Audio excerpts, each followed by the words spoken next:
Bumisita ngayong araw sa It's Showtime September 19, 2024 ang Korean actor na ngayon ay kapuso artist na si Kim Jisoo. Sa opening na ng It's Showtime ay ipinakilala ito ni Chinita Princess Kim Chiu.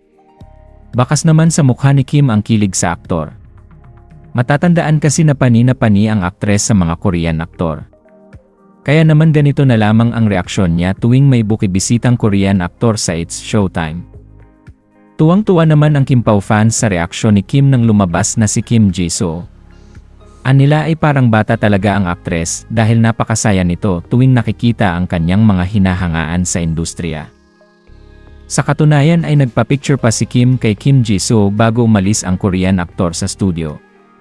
Makikita nga ang larawan ng dalawa na kuha sa backstage ng It's Showtime. Sa kabilang banda narito at panoorin natin ang naging reaksyon ni Chinita Princess Kim Chiu sa pagdating ng kapuso Korean aktor na si Kim Jisoo.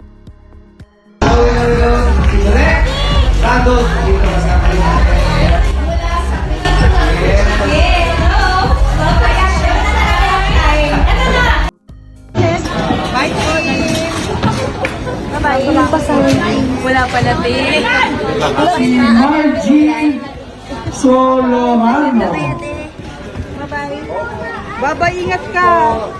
Anita Salcata.